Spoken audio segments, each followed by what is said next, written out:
Good afternoon, Tony Datino, doing my Live with Tony broadcast on the 4th of July. So hope all of you are being safe and maybe have a grill and maybe come up with a couple of burgers or hot dogs or whatever and maintain social distancing, but welcome to it. I'm a little bit late because I've been waiting for one of our Florida, Orlando area thunderstorms to go through.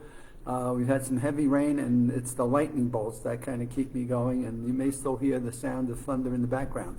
But I want to get right to it. I get one of my favorite things that I've been talking about, not favorite, but things that have been concerning me the most over the last several months, comes out of a book that I wrote called Grassroots Leaders. I co-wrote with Tony Buzan and Richard Israel. And it covers a chapter where we wrote about the 7 brain principles, or 7 brain principles that are constantly in vogue as we go about our lives on a daily basis. And the one that really hit me, that comes out of a newspaper that I'm reading, and I'll talk more about this, is the brain craves completeness. It needs to fill in blanks. So our brain is always craving to have completeness when we have blanks within our mind, and it wants to get those blanks filled in. And as it does so, it builds up, sometimes it may be stressing itself, it may be building up anxiety, and it creates a lot of the tension for us. So I've been talking about this now for several months.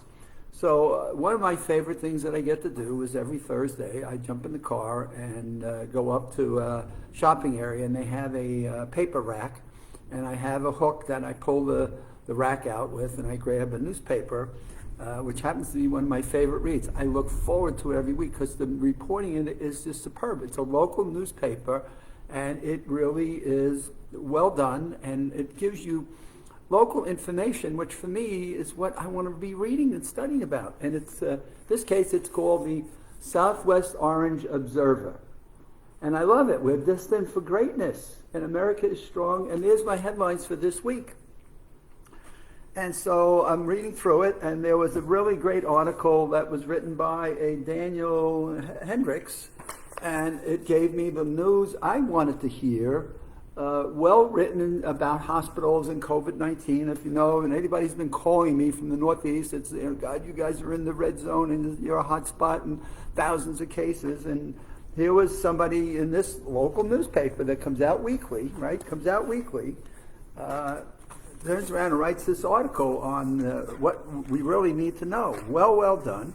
Well, in this week's edition, they have, on a periodic basis, they put something in it called Health Matters. And here's this Health Matters section. Let me see if I can get this for it. It's a Health Matters section. And boy, did it hit the bullseye when I see the word brain, right? This is something I've been doing for 25 years. I've written several books on it. Host the USA Memory Championship, doing some major work right now on a couple of proposals that we got going out, really taking what we've learned in 22 years of hosting the USA Memory Championship and bringing it out to people so we can get more people to realize things they can do to improve their brain health. So lo and behold, I start reading an article in this Health Matters section, July issue of 2020 for Health Matters. And here comes an article written by the sports editor. And I'm like, whoa, wait, this is not on the sports page. But he talks and he writes about the weight from the world. And then I read the byline, and it's the coronavirus pandemic. You can see how excited I was about talking about this article. It's like fabulous. The coronavirus pandemic has taken a toll in every aspect of life. I've been talking about this. The brain craves completeness. What does it do with adversity? What does it do with uncertainty? Bam, and here it is. The psychological impacts of the coronavirus pandemic have been overwhelming for many. And this is what we've been talking about. In fact, just this past week, I did a couple of things on adversity and some of the things that we can deal with in terms of keeping our mental health balanced. This is the sports editor from the newspaper. His name is Troy Herring. Troy, T-R-O-Y, Herring, H-E-R-R-I-N-G. He's the sports editor. So I sent him an email and I said, gee, how is it that the sports editor pulls in an article that comes into the Health Matters? Bias maybe, I hate to almost say that word today, but I'm not thinking sports editors understand more than what the heck goes on a football field, a basketball court, or a baseball diamond, or what have you. And he's writing this fantastic article of somebody that he had the opportunity of interviewing that just so mirrored everything that I've been talking about that I changed the subject of today's broadcast because I was so excited by this in a positive way. And I'm excited because it edifies that which I've been talking about for the last several months. And I'm just hoping another viewpoint from a sports editor really hammers this home and gives people that I've been trying to communicate to a balance of what's going on and how do you deal with this. So here we go. In March, no one knew what tolls would be taken on society. Great opener. So when it started, who knew? This was uncertainty. This was the blanks. This was the potential adversity. And I've been talking about this for months. So right off the bat, he's hooked me. It goes on to say the rise in anxiety levels of clients and communities in general, of just being around others in home. So just being around other people. So what is it saying? Just by being around other people, it's not that you have to hate them or you have to dislike them. Just by the fact that you're around people and your routines, one of the things I've been talking about is get back into some routine that you're comfortable with. But just by the breakdown of routines, and now you're with people day by day that you love and you care, your kids, your family, maybe it's your mom or it's your grandma, somebody that's living with you that you've gotten out of the house, you've gone to work, you've gone out shopping, you've done some activities, you've gone to church. All of a sudden this has been confined and you're restricted, and now you're kind of like, as they call it, we feel like we're imprisoned or caged. Depending upon how big your house is, it doesn't matter unless you're in a 10,000 foot house, and maybe then we could give you an exemption. But it goes on to say, it's as simple as being around others in your home has led to anxieties, and it can lead to becoming irritable at sometimes and feeling like you're stuck.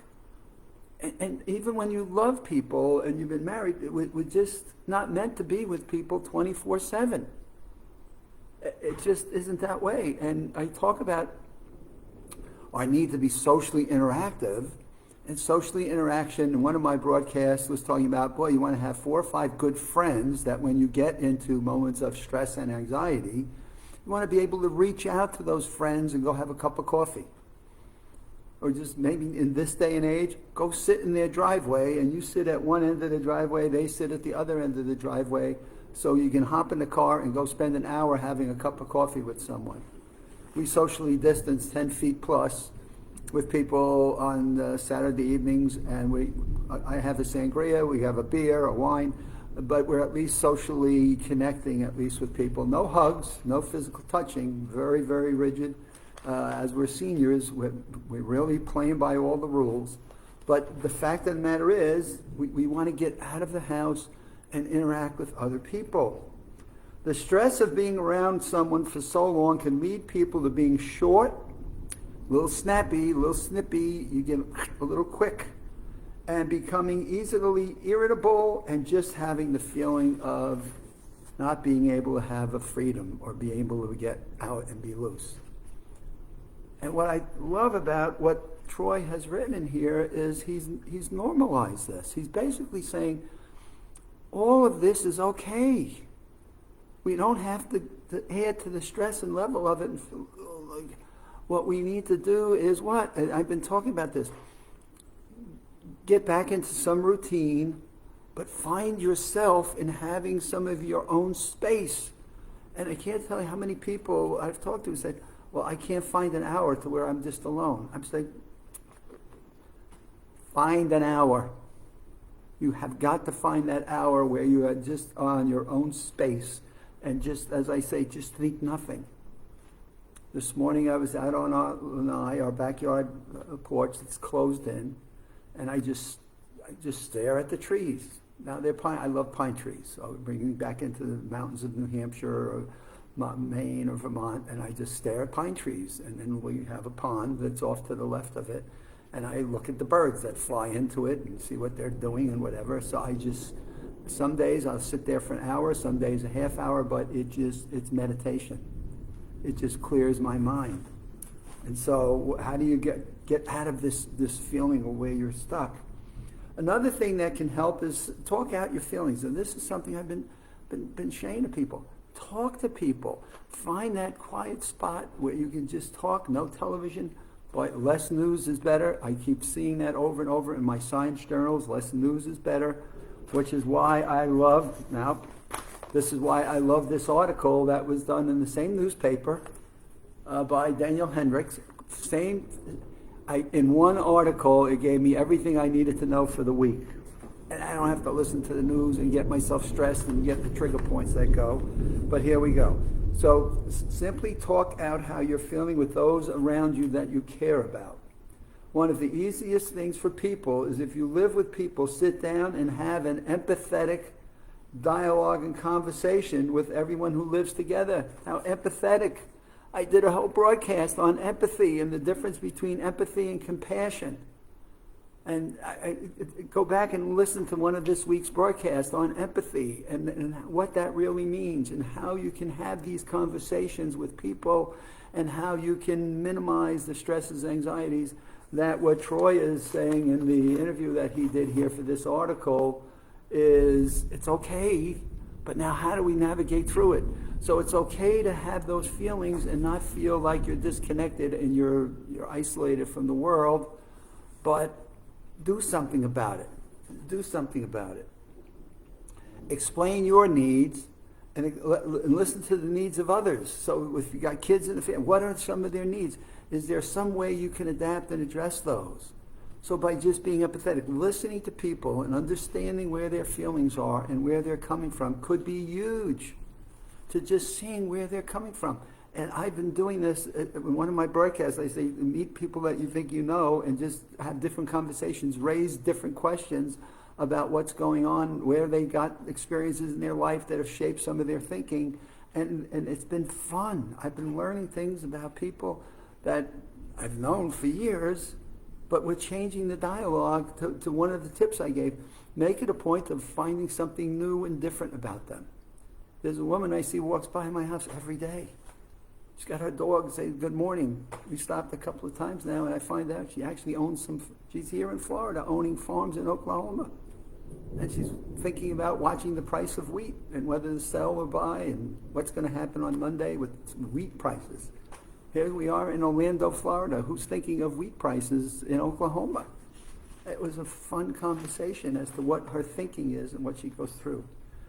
And then for me, I mean, this article was just fantastic. This is one of my keepers, so I'm going to keep this. But then Troy comes along and he hits the Zoom fatigue.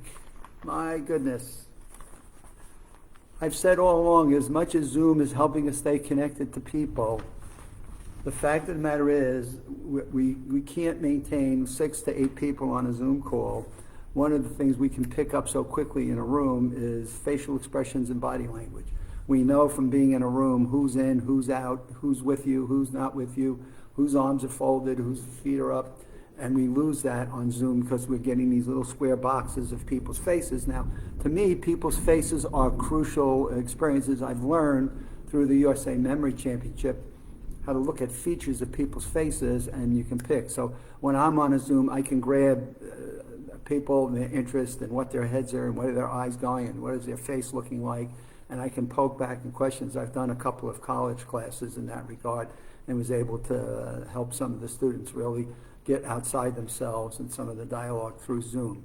But again, this is 20 years of training and experience. Not everybody is able to get there that quickly, but we can with time. But Troy calls this where tone and speech patterns sometimes can be missed, and they can be.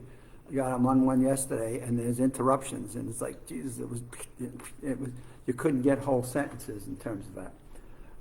But seeing postures and stuff. So he really has done a superb job. I'm not sure if this is, I've never looked for this online, but I would clearly suggest to anybody listening to Live with Tony, you go to the Southwest Orange Observer. Let me just see if there's a website here for it that's listed. I've never done this before, so as you that know me, I'm not a techie, and hard paper, I mean, this is my favorite read every week. I look forward to it. And then they have a section in there on health matters. And I didn't even talk about the brain food piece of this. There was an insert on brain foods that I also found very helpful. So here's a local newspaper that to me is my favorite read of the week. And I can't wait till Thursday. I'm going to tell my other, it's Thursday today, right? So we want to make sure we have time to go up to the news rack, and I've got a hook that pulls up the door, and I pull out my newspaper, and I'm like a 2-year-old bringing it home and waiting to read it. And then the icing on the cake in this is I love their crossword puzzle. They've got a bigger crossword than you see in most of the daily papers, and I can sit there with that and do a crossword every week for about an hour. So it is a really fantastic paper for me, and I recommend it to anybody that's listening to this, and grab a copy of the Orange Times in Orange County. Well written, well done, and I have to congratulate Troy Herring for doing a really good job as sports editor. And I did read a couple of his sports columns, and they were equally well done, but this is the one that fired me up that I wanted to share with you today. So that is the conclusion of my broadcast for today, let me summarize though, because I don't want to just leave it there. Set up routines. Find quiet time for yourself, and find time to be able to sit with people and just talk about what are your thoughts at this point? How are you feeling? What are some of the things that we might be able to work together as a family, or I might be able to help you do an individual, and see if there's one or two things you can grab to just minimize those stress levels. The other thing is give everybody a little bit of space in the place where they get their own quiet time and their own quiet space, and let them go isolate for a little bit. But then I always find coming together for dinner, for meals, especially dinner, is great social time. So we use here with Evelyn and myself breakfast and dinner. We bookend the day with having, as I've already said, sitting on the lanai or sitting there for dinner. Put the fan on at night because it gets a little warmer, but it gives us the chance to stay connected. And 4 months later, boy, I just love being with her. It's been awesome. We learn things each and every day. We're both bouncing. And by the way, through talking about nutrition and reading early on how people were going to put on weight during this time, one of my tips is watch your eating habits. And I've actually lost more than 10 pounds as a result of planning my breakfast, my lunch, and my dinners. And we sit and talk when we order online from Walmart's, believe it or not.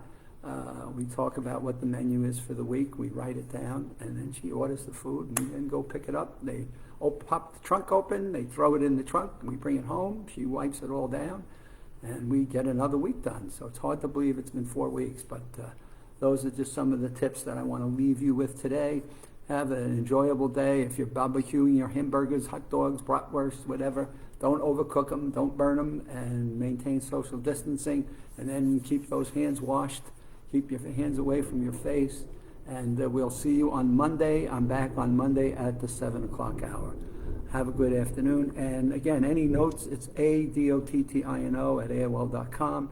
And I look forward to picking up from today on Monday at 7. We'll see you next week.